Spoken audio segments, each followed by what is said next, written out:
ఏంటంటే కేటీఆర్ గారు ఆ, మామూలుగా సాధారణంగా మనం ఇంద్రశ్రమ ఎలా ఫస్ట్ విందాం ఒకసారి అందులో ఎలా ఉంటుంది, చిరంజీవి గారు ఎలా డైలాగ్ కొడతారు, దాన్ని కేటీఆర్ గారు చెప్తే ఎలా ఉంటుంది ఒకసారి చూద్దాం.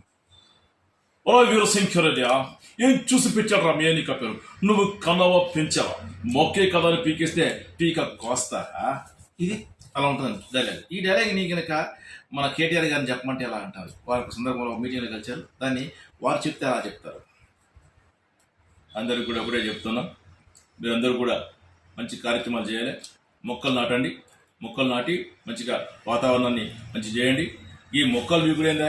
ఎవరో మొక్కలు బీకుతున్నట, వీరశంకర్ రెడ్డి మొక్కలు బీకినవట. మొక్కలు బీకితే విక్క నీకు పీకా కొట్టడం గ్యారంటీ, పీక మాసం గ్యారంటీ కోస్తా. ముఖ్యంగా గుర్తుంచుకోవాలి, మొక్కలు పెంచండి, మొక్కలు బీకులు పెట్టకండి.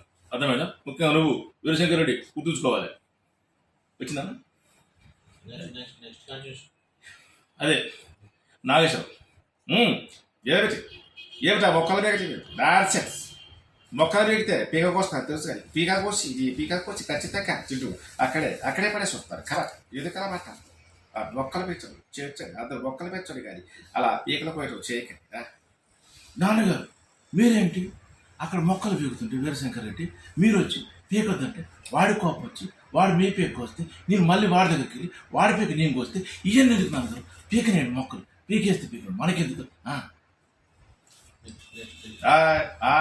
ఏంటి మేల మాడుకుంటారు? మొక్కలు పీకడం ఏంటి? వీరశంకర్ రెడ్డి ఏంటి ఏంటి ధైర్యం? మొక్కలు పీకుతున్నావట. మొక్కలు పీకితే పీకకొస్తా, కంపల్సరిగా పీకొస్తా. నా గురించి నీకు తెలుసు, ఎందుకంటే పీకలు కోయటంలో నా తర్వాత ఇవ్వలేదు. నాకు తెలుసు నువ్వు పీకలు కోస్తావు, ఏదైనా కోస్తావు. ఎందుకంటే నువ్వు పెద్ద మురగాడి.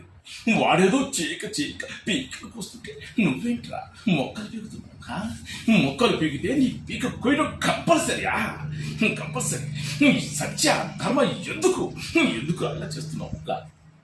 అన్న థ్యాంక్ యూ సో మచ్. ఇంకా చాలా చేయొచ్చు.